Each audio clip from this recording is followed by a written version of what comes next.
Hello everyone, welcome to the my YouTube channel. आज का video बहुत इंपॉर्टेंट और खास होने वाला है क्योंकि आज हमारे साथ जो आप यूट्यूब चैनल पर देख रहे हैं मेहमान, ये सब इंस्पेक्टर है, अभी अभी बने हुए हैं। और तमाम इंडिया के लोग जो सब इंस्पेक्टर की तैयारी कर रहे हैं, गवर्नमेंट जॉब की तैयारी कर रहे हैं, स्पेशली जो सब इंस्पेक्टर की तैयारी कर रहे हैं उसके लिए पढ़ाई कैसी करनी है, फिजिकल की तैयारी कैसे करनी है, तमाम आपको जानकारी हम इस वीडियो के माध्यम से आपको देंगे। और चलिए बात को सिलसिला का वो जारी रखते हैं। हमारे साथ जो बैठे हुए हैं दीपचंद चंद्रवंशी इनका नाम है, जो अभी अभी सब इंस्पेक्टर बने हुए हैं। सर आपका बहुत बहुत स्वागत है, अभिनंदन है हमारी बहुत यूट्यूब। बहुत धन्यवाद। और आपको बहुत बहुत बधाई, आप सब इंस्पेक्टर बन गए हैं। बहुत बहुत धन्यवाद आपका। तो सर जितने भी एसआई की तैयारी कर रहे हैं उनके लिए भी अच्छा वीडियो बनने का बहुत जानकारी मिलेगी। और सर जो है अपना एक्सपीरियंस है, स्ट्रगल है, उसको भी बताएंगे। सर आपने बिल्कुल, बिल्कुल। शुरू से सोचा था कि आपको सब इंस्पेक्टर जाना है या कोई गवर्नमेंट जॉब की तैयारी करनी है? सबसे पहले मैंने जब तैयारी शुरू की, तो ऐसा था कि कोई एक गवर्नमेंट जॉब लग जाए। अच्छा, कोई गवर्नमेंट जॉब लग जाए। बस 2017 में मैं वापम का तैयारी कर रहा था। अच्छा। 2018 के दौरान एसआई की वैकेंसी है। 2018 और 2019 में मैंने फिजिकल के साथ-साथ जो रिटन एग्ज़ाम है, उसका भी अच्छे से तैयारी किया था। बस अच्छा। किसी कारणवश एग्ज़ाम ना हो पाया अच्छा। और बीच में कोरोना भी आ गया। तो हम्म। उस दौरान फिर व्यापम की भी कोई वैकेंसी नहीं आई, अब क्या करें, कैसा करें? कुछ दिमाग में बहुत से सवाल थे। अच्छा। फिर पीएससी की ओर गया मैं, पीएससी पीएससी। की तैयारी किया, प्री और मेंस दोनों का कोचिंग लिया मैंने। अच्छा। उस दौरान मैं लगातार 2020, 21, 22 तीनों जो पीएससी के एग्ज़ाम हैं, उसमें मैंने मेंस भी दिए हैं। अच्छा। हालाँकि कुछ नंबरों से मैं उसमें चूक गया, लेकिन ऐसा है कि अभी कंटिन्यू जारी है एग्ज़ाम देना मेरा। अच्छा। इसी दौरान अभी क्या है, एसआई का एग्ज़ाम आया। जी। हालाँकि मैं एसआई के लिए एकदम प्रिपेयर नहीं था कि ऐसे मेरे को जॉब करना है। बस उस दौरान भी मेरा मेंस का एग्ज़ाम चल रहा था, मेंस था। उसी अच्छा। दौरान एसआई, मेंस और फिजिकल दोनों हुए। अच्छा। तो मेरा मेंस जो है, मैं चूँकि पीएससी का तैयारी कर चुका था अच्छे से, अच्छा। अच्छा। तो एसआई का मेंस तैयारी करने के लिए मेरे को नहीं लगा और मेंस आराम से निकल गया। अच्छा। और जी जी। फिजिकल जो है, फिजिकल क्या है, मैं वॉलीबॉल खेलता प्लेयर। प्लेयर था अच्छा, पहले ठीक से ठीक। ही। मैं क्या है, मेरा मानना था कि 1 घंटा अगर खेलो तो माइंड एकदम फ्रेश हो जाता जी है। बिल्कुल। दिन भर के लिए आपका दिमाग रिचार्ज हो जाता है, आराम से पढ़ते रहो। अच्छा। तो मैं रोज़ 1 से डेढ़ घंटा वॉलीबॉल खेलता था। अच्छा। शायद वही मेरा आगे काम आया फिजिकल के लिए, जो अच्छा। मैं फिजिकल फिट था और अच्छा। अच्छा। जो फिजिकल है उसको आराम से निकाल लिया। अच्छा, ठीक है। शुरू से आप पढ़ाई लिखाई में कैसे थे, उसको बताइए थोड़ा। शुरू से तो मैं मतलब 10th क्लास तक ऐसे ही नॉर्मल, 5th क्लास तक तो मैं अच्छा खासा पढ़ने में था। अच्छा। फिर 5th से 10th तक थोड़ा से मैं कम पढ़ाई में ध्यान देने लगा। अच्छा। अच्छा। फिर 10th के बाद मेरे को लगा कि नहीं, थोड़ा पढ़ना चाहिए, फिर वहाँ से पढ़ना स्टार्ट किया। अच्छा। फिर कॉलेज के दौरान मेरे को ऐसा हुआ कि नॉर्मल था, नौकरी करना है, नहीं करना है, कुछ दिमाग में था ही नहीं। अच्छा। तो उस दौरान मैं ग्रेजुएशन हो गया था, पोस्ट ग्रेजुएशन तक तैयारी कर रहा किस था। सब्जेक्ट में आपने 11th-12th किया? मैं मैथ्स सब्जेक्ट था मेरा। मैथ्स सब्जेक्ट से। अच्छा, ग्रेजुएशन में और उसी से? ग्रेजुएशन बीएससी किया, हाँ। अच्छा, बीएससी से किए हैं। हुँ, जी बिल्कुल। सर हमको ये बताइए, जितने भी नए अभी और वैकेंसी आई हुई है सब इंस्पेक्टर की, हाँ, तो हाँ। फिजिकल की और रिटन की तैयारी कैसे करनी है, टाइम मैनेजमेंट कैसे करना है, उसको बस बताइए थोड़ा। रिटन का तैयारी ऐसा है, जो सिलेबस में दिया है, प्रॉपर सिलेबस में दिया है, एक ऑथेंटिक बुक लीजिए आप। बुक का अगर चाहे तो थोड़ा नाम बता सकते हैं ताकि नए एस्पिरेंट अगर तैयारी कर रहे हैं बिल्कुल, तो उनको बिल्कुल। फायदा हो जाए। बिल्कुल, अभी जो है जैसे उसमें सीजी का सीजी जो की। सिलेबस है छत्तीसगढ़ का, तो छत्तीसगढ़ के लिए आप हरिराम पटेल, अच्छा। ट्यूटोरियल्स दोनों में से किसी का बुक ले सकते जी हैं बिल्कुल। और दिल्ली आईएएस का भी बुक ले सकते हैं, उसका भी बहुत अच्छा है। जी। तो मैंने तो ये तीनों बुक से कुछ-कुछ टॉपिक्स किए थे अच्छा। और बाकी इंडियन जीएस है, अच्छा। अच्छा। उसके लिए भी अपना जो अगर प्रॉपर अच्छे से कोचिंग से ले रहे हैं या फिर अच्छा ट्यूटोरियल का अगर आपके पास बुक है या नोट्स है, उससे भी कर सकते हैं। अच्छा। या फिर इंडिया का जो भी ऑथेंटिक बुक हो, जी। उससे आप एनसीईआरटी हो गया या फिर अलग-अलग सब्जेक्ट के लिए अलग-अलग बुक है। तो इंटरव्यू होता है सब इंस्पेक्टर में, इंटरव्यू जी, भी है। क्या आपसे क्वेश्चन पूछे गए ताकि जो नए एसआई बन रहे हैं उनको एक अच्छी भी तैयारी हो जाए? जी, आपसे जी। क्या क्वेश्चन पूछे गए थे इंटरव्यू में और क्या क्या चीजों पर फोकस करना चाहिए इंटरव्यू पर? इस बात को बताइए। इंटरव्यू में मुझसे पूछा गया था, मैं बीएससी जो है कंप्यूटर साइंस से किया था, तो मेरा जो 70 से 80% जो क्वेश्चन था, मेरा कंप्यूटर साइंस से क्वेश्चन पूछा गया अच्छा। था। और जो बाकी है मेरे पर्सनैलिटी पे क्वेश्चन किया अच्छा। गया और जो फीमेल है उनके लिए कुछ-कुछ एक्ट थे, उनके उन पर मेरे को क्वेश्चन किया गया था। अच्छा। हमको ये बताइए 2018 से 2024 तक बीच में कहीं न कहीं गवर्नमेंट के कारण या गवर्नमेंट चेंज हो गई, इसके कारण रिजल्ट आने में काफ़ी दिक्कत हुई। तो उस टाइम पर अपने आप को कैसे कॉन्फिडेंट रखते थे आप? बहुत दिक्कतों का सामना करना उस दौरान मैं प्राइवेट जॉब के लिए भी रिज़्यूम लिए बहुत जगह गया था अच्छा, और हर जगह यही था कि 4000 5000 का जॉब ऑफ़र आता था।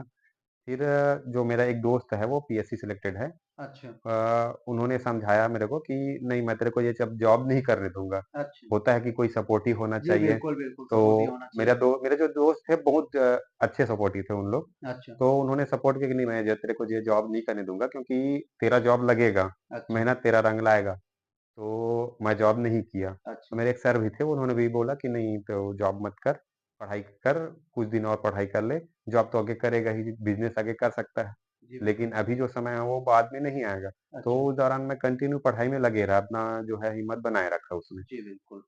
तो सर हमको ये बताइए जैसे आप पीएससी की भी तैयारी कर रहे हैं, जी, तो बिल्कुल। पीएससी की तैयारी आप स्पेशली ये बताइए आपका आगे और क्या सपना है? बस पीएससी में जो है डिप्टी कलेक्टर बनना मेरा पहले से ही सपना था। अच्छा, हाँ। तो वो सर को आपको बहुत-बहुत बधाई आप आगामी एसडीएम बनकर आइए, फिर हम आपका इंटरव्यू करेंगे। सर हमको ये बताइए जैसे फिजिकल के लिए होता है, लॉन्ग जंप होता है, हाई जंप होता है, गोला फेंक होता है, इसके लिए स्ट्रैटेजी क्या चाहिए? अ, आप एक प्रॉपर अगर स्पोर्ट्स फील्ड से नहीं हैं जी, या फिर आप गाँव में खेती वगैरह नहीं करते हैं, तो प्रॉपर आप एक ग्राउंड जॉइन कर लीजिए, जी जहाँ बिल्कुल। पर भी हो। वहाँ पे आपको एक ट्रेनर तो रहता ही है, जी वो बिल्कुल। बेसिक ट्रेनिंग देगा, उसमें आपका सब कंप्लीट हो जाता है। अच्छा। तो सर आप ये बताइए आप सब इंस्पेक्टर बन गए हैं आप, हुँ। इसका जो ट्रेनिंग कहाँ होगा? कब आए क्या-क्या करना पड़ेगा ट्रेनिंग में? कुछ आइडिया बताइए ताकि जो नए एसआई बनेंगे उनको भी कुछ आइडिया मिल जाए। जो एसआई का है, ये एक जो है आधिकारिक पोस्ट है। इसमें क्या है फिज़िकली फिट रहने के लिए जो-जो रिक्वायरमेंट रहेगी, वो ट्रेनिंग के दौरान दिया जाएगा। इसके जी, साथ ही जो एसआई जो है, वो फर्स्ट इन्वेस्टिगेशन ऑफिसर होता है। जी बिल्कुल। तो उनको जो है पूरा अधिनियम का जो है नॉलेज होना बहुत ज़रूरी जी है। बिल्कुल। तो पूरा अधिनियम जो है वहाँ पढ़ाया जाएगा। अच्छा। उसके बाद फिर अपना जो है थाना में ट्रेनिंग दिया जाता है। जी उसके बिल्कुल। बाद ही पोस्टिंग दी जाती है। अच्छा तो बहुत नए जो एसआई बन रहे हैं उनके मन में ये सवाल रहता है कि इनकी सैलरी क्या होती है? गवर्नमेंट क्या-क्या सुविधा देती है? थोड़ा इसके बारे में भी बता दीजिए। जो इसका बेसिक सैलरी है वो 35,400 रुपए बेसिक सैलरी है इसका। अच्छा, और बाकी टीएडी जो मिलता है वो है सबका नॉर्मल बेसिक जो है टीएडी अभी अच्छा, अच्छा। 46% हो गया है शायद। अच्छा ठीक। तो सर हमको ये बताइए जब सब इंस्पेक्टर का रिजल्ट नहीं आ रहा था तो पूरा एएसआई जितने भी लोग हैं काफ़ी धरना प्रदर्शन किए थे। तो वो कहीं न कहीं वो धरना प्रदर्शन रंग लाया कि क्या कहना चाहेंगे इतना विपत्तियों का सामना करना पड़ा आप सभी जितने भी एएसआई बने हैं अभी, क्या कहना चाहते हैं उसके बारे में? एसआई का जो भर्ती है, मेरे को नहीं लगता कि इतिहास में ऐसा लंबा भर्ती आज तक कभी चला हो। अच्छा, तो रिज़ल्ट के लिए तो छोड़ो, अच्छा, एग्ज़ाम कराने के लिए हम लोग को आंदोलन करना पड़ा था। अच्छा, तो शुरू से लेकर अंतिम तक अच्छा, आंदोलन करते गए, अनेक रूप में हम लोगों ने हर तरीके का अपनाया, हर एक नेता से मिलते थे। अच्छा, तब जाके कहीं इसका एग्ज़ाम हुआ। अच्छा, एग्ज़ाम के बाद भी हम लोग का ये संघर्ष कंप्लीट नहीं हुआ था अच्छा। और आगे हम लोग को रिज़ल्ट लाने के लिए संघर्ष करना पड़ा। अच्छा, वो तो तो हमको ये बताइए जो एएसआई की तैयारी कर रहे हैं उनको रिटन रिटन एग्ज़ाम में सबसे ज़्यादा क्या फ़ोकस करना चाहिए? रिटन एग्ज़ाम में कौन सब्जेक्ट सबसे ज़्यादा महत्वपूर्ण होता है? थोड़ा अपना एक्सपीरियंस बता दीजिए आप। रिटन एग्ज़ाम में जो है सिलेबस के अकॉर्डिंग तैयारी किया जा अच्छा, सकता है। जैसे उसमें छत्तीसगढ़ एक रहता है, दूसरा मैथ्स, रीज़निंग, एप्टीट्यूड वाला जो जी पोर्शन है, बिल्कुल। वो में रहता है। जीएस का पोर्शन जो है थोड़ा-से कम रहता है। तो जो क्वेश्चन जहाँ से क्वेश्चन ज़्यादा आने के चांसेज़ हैं, आप अच्छा, उस पोर्शन को ज़्यादा तैयारी कीजिए। और जैसे जीएस का क्वेश्चन कम रहता है, बाकी पोर्शन हिंदी, इंग्लिश छोटा लगता है हिंदी, इंग्लिश, अच्छा, लेकिन वहाँ जो है वो 5-5, 10-10 क्वेश्चन करके वो बहुत बड़ा हो जाता है। अच्छा, और एक-एक क्वेश्चन जो है सिलेक्शन के लिए बहुत मायने रखता है। अच्छा, अच्छा। तो सर हमको ये और बता दीजिए जो नए एएसआई जो अभी भर्ती आने वाली है, जो हुँ। भविष्य में सब इंस्पेक्टर बनना चाहते हैं, तो इसके लिए जो स्पेशल संदेश आप युवाओं को क्या देना चाहते हैं? क्या ऐसी चीज़ है आपके सफलता का मूल मंत्र कहने का मतलब है, वो बताइए? सफलता का बस एक ही मूल मंत्र है, वो है मेहनत। आप अच्छा, कड़ी मेहनत कीजिए और अपने काम के प्रति ईमानदार रहिए। अच्छा। जब तक आप अपने काम के प्रति ईमानदार रहेंगे, आपको कोई हरा नहीं सकता जी, और बिल्कुल। सफलता आपको एक ना एक दिन ज़रूर मिलेगी। जी, बिल्कुल। तो एएसआई का रिटन एग्ज़ाम होता है, इसमें करंट अफेयर कितना महत्वपूर्ण भूमिका अदा करता है? करंट अफ़ेयर जो है जैसे प्रीलिम्स का एग्ज़ाम था, प्रीलिम्स में 5 या 10 क्वेश्चन ऐसे कुछ करंट अफ़ेयर का था। जी, बिल्कुल। तो ये हर एग्ज़ाम में रहता है, आपको करंट से जुड़ना भी पड़ेगा, जुड़ना भी ज़रूरी है। अगर जी, आप बिल्कुल। आगे ऑफ़िसर बनना चाहते हैं, तो आपको हर एक घटना का तो जानकारी होना चाहिए, जी, बिल्कुल तभी सही तो कहा। आप जाके शासन में काम कर पाएँगे। जी, बिल्कुल। बिना जानकारी के तो काम नहीं कर पाएँगे। जी, तो बिल्कुल। ऐसा है कि आपको तो नॉलेज होना ही चाहिए। जी। तो सर जी जो है बहुत अच्छी जानकारी हमें बता रहे हैं। सर जो है स्टेट पीएससी का जो है क्या है उसका प्रीलिम्स भी निकाल चुके हैं, मेंस भी निकाल चुके हैं। तो सर आप इस पर रुके रहेंगे कि आने वाले समय में पूरा डिप्टी कलेक्टर बनकर ही छोड़ेंगे आप? नहीं, मेरे को डिप्टी कलेक्टर बनना ही है, मैं इतने अच्छा। दिन तक मेहनत किया हूँ, तो बस उसी का तैयारी कर रहा था। अभी तो एसआई का तो मैं आपको बताया हूँ, इससे जी, जी। पहले मेरा अपेक्स बैंक में सिलेक्शन हुआ है। अच्छा, अच्छा, तो ठीक। मैं क्या है तैयारी जारी था मेरा, अच्छा। तो उसी दौरान मेरा एसआई निकला है। तो चूँकि ये अच्छा पोस्ट है और अपॉर्च्युनिटी किसी को छोड़नी नहीं चाहिए, जी, तो बिल्कुल। अपॉर्च्युनिटी को मैं अपना यूज़ कर रहा हूँ। तो जो आप पीएससी की तैयारी कर रहे हैं वो कहीं न कहीं सब इंस्पेक्टर के एग्ज़ाम में काम आया? आपको कहीं न कहीं फ़ायदा जी, हुआ? बिल्कुल। अगर अगर आप बड़े चीज़ का तैयारी करते हैं, बड़े लेवल में तैयारी करते हैं, तो आपका एक जो तैयारी का लेवल होता है, वो पार कर जाते हैं आप। अच्छा। वो तैयारी का लेवल पार करने के बाद आपका जो हर एग्ज़ाम है, वो ऐसे ही निकलते जाता है। अच्छा, जब आपको पता चला कि सब इंस्पेक्टर का रिज़ल्ट आ गया, आप क्या कर रहे थे उस टाइम पर? उस टाइम पर बस मैं ऐसे ही बैठा था, टीवी देख रहा था, एक दोस्त कॉल करता है कि ऐसा का रिज़ल्ट आ गया। इससे पहले तो बहुत दोस्त ऐसे ही मिमिक्री करते थे कि हाँ यार, आ गया करके। तो मेरे को तो पहले भरोसा नहीं हुआ। तो फिर उससे पूछा मैंने कि सही में आ गया क्या रिज़ल्ट? तो अच्छा, बोलता है हाँ, आ गया रिज़ल्ट करके। तो पूछा कि क्या हुआ मेरा करके, तो बताता कि ऐसा ही बन गया है। अच्छा, तो अच्छा, उसके बाद मैंने उनसे पूछा कि कितना रैंक बना? अच्छा, तो रैंक वो बता रहे थे कि 629 में आपका नाम है करके। तो बोला 629 में मेरा ऐसा ही कैसे बन गया? तो वो बताया कि रोल नंबर वाइज़ इसको जमाया गया है, अच्छा, तो वो अच्छा। एक सीरियल नंबर के हिसाब से था वो। हुँ, हुँ। तो फिर रिज़ल्ट मेरे से डाउनलोड नहीं हुआ था। मैं बोला भाई भेज, पीडीएफ भेज। पीडीएफ अच्छा, में अपना नाम देख लिया, तब मेरे को संतुष्ट हुआ कि हाँ, वाक़ई में रिज़ल्ट आ गया है, मेरा नाम है, सब अच्छा। स्टार बन गया हूँ करके। बहुत खुशी हुई, वो बहुत ज़्यादा एक्सपीरियंस खुश है। बताइए थोड़ा? अरे क्या ही बताऊँ, उस टाइम मैं कुछ देर के लिए शॉक हो गया था, बस बैठा था, थोड़ा देर शांत रहा, फिर आराम से बैठा, फिर पानी पिया, उसके बाद फिर अच्छा, थोड़ा से फिर तुरंत अपने पापा को कॉल किया, बताया कि हाँ पापा, मैं ऐसा ही बन गया करके। अच्छा आपको बधाई बहुत-बहुत बधाई आपको एसआई सब इंस्पेक्टर बन गए आप। बहुत-बहुत धन्यवाद आपका। क्वेश्चन सर हमको ये बताइए आप बहुत से लोगों का ऐसा अफ़वाह है, पुलिस विभाग में खास तौर पर ऐसा है कि अब बहुत से युवा इस आधार पर बैठे रहते हैं कि हमारा पहचान है तो हो जाएगा, मेहनत क्या करेंगे, क्या पढ़ेंगे, कोई ये मायने नहीं रखता पहचान है तो हो जाता है। क्या कहना चाहते हैं इसके बारे में आप? मेहनत के आगे कुछ नहीं टिकता है। अच्छा, अगर आप इस भरोसे पर बैठे हैं कि मेरा चाचा ये है, मेरे पहचान वाले ये हैं, वो मेरा नौकरी जो है पुलिस डिपार्टमेंट लगा देंगे, तो ये बिल्कुल गलत बात है। अच्छा, क्योंकि अभी जो एसआई का भर्ती हुआ है, वो बिल्कुल फेयर तरीके से हुआ है। अच्छा, इसमें जितने मेहनत करने वाले थे, उन्हीं का लगा है और वही पूरे संघर्ष में हम लोग के साथ थे। अच्छा। तो मैं यही संदेश देना चाहूँगा कि सिर्फ़ और सिर्फ़ मेहनत करिए आप और अच्छा-सा तैयारी अपना जारी रखिए। सर हमको ये बात बताइए कि होता है ना कि कभी-कभी रिजल्ट नहीं आता, हुँ। बहुत टाइम हो जाता है, तो आदमी का जो है कॉन्फिडेंस गिर जाता है। समाज के लोग अलग ताना मारते हैं, घर के लोग अलग बोलते हैं कि उम्र बढ़ती जा रही है, कुछ नहीं हो रहा है। क्या कहना चाहते हैं इसके बारे में आप?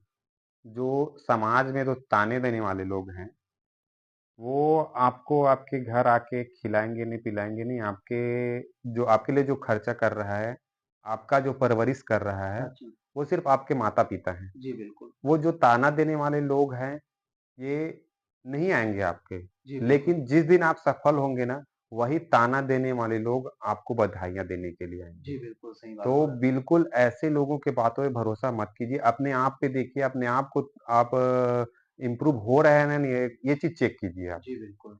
ये चीज़ चेक करना बहुत ज़रूरी है आप पढ़ाई के दौरान कि आपका जो इम्प्रूवमेंट आ रहा है कि नहीं आ रहा है पढ़ाई में। जी ये बिल्कुल। बहुत ज़रूरी है। बिल्कुल सही। सर आप पीएससी की तैयारी कर रहे हैं तो हम पीएससी से थोड़ा जानकारी ले लेते हैं। बहुत से लोग ऐसा सोचते हैं इस लेवल पर एसडीएम बनने के लिए, आईपीएस बनने के लिए, आईएएस बनने के लिए सब्जेक्ट बैकग्राउंड बहुत महत्वपूर्ण भूमिका अदा करते हैं। बहुत लोग ये सोचते हैं कि आर्ट्स वाले उतने टैलेंटेड नहीं होते या बायो वाले ज़्यादा सक्सेसफुल रहते हैं या मैथ्स वाले ज़्यादा सक्सेसफुल रहते हैं। क्या सब्जेक्ट मायने रखता है कलेक्टर बनने के लिए, आईपीएस बनने के लिए, एसडीएम बनने के लिए? इसको थोड़ा बताइए।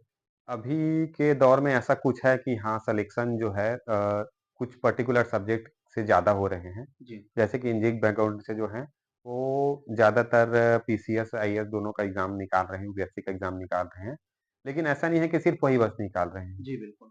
हर सब 8 सब्जेक्ट वर्ड भी निकाल रहे हैं। जी, मैं इससे पहले भी आपको बताया कि मेहनत जो है, जी बिल्कुल, मेहनत के आगे कुछ नहीं टिकता है। जी बिल्कुल, मेहनत जो करेगा उसका सिलेक्शन पक्का है।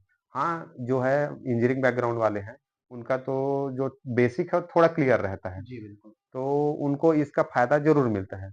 लेकिन ऐसा नहीं है कि सिर्फ़ उन्हीं को फ़ायदा मिलेगा कि वही बस मेहनत करेंगे तो पास हो जाएँगे या क्लियर कर लेंगे, ऐसा नहीं है। अगर आप मेहनत करेंगे, चाहे कोई भी सब्जेक्ट बैकग्राउंड, चाहे आर्ट हो, कॉमर्स हो, कोई भी सब्जेक्ट हो, जी, वो आराम से क्रैक कर लेगा। जी बिल्कुल। दीपचंद सर हमको ये बताइए आप आपके जो जीवन में अब जो आप सफल हुए हैं, मम्मी-पापा का कितना योगदान है? इसके बारे में थोड़ा बताइए। मैं तो ये कहूँगा कि मैं जो मेहनत किया हूँ, ये जो सफलता हुई है, सफलता में पूरा 99% जो है, वो मेरे माता-पिता का योगदान है। कहीं न अ, 1 ही परसेंट होगा उसमें मेरा योगदान। अच्छा, क्योंकि अगर वो मेरे को पढ़ाते नहीं, तब मैं आगे बढ़ नहीं पाता। चूँकि मेरे माता-पिता मेरे पापा जो है पढ़े-लिखे नहीं थे। मेरी माता जो है 5वीं क्लास तक पढ़ी हुई हैं। जी, फिर भी उन्होंने पढ़ाई को ज़्यादा महत्व दिया। जी बिल्कुल, बहुत लोग बोलते रहे कि नहीं ये नहीं कर पाएगा, इसको ले आओ, मत पढ़ने दो।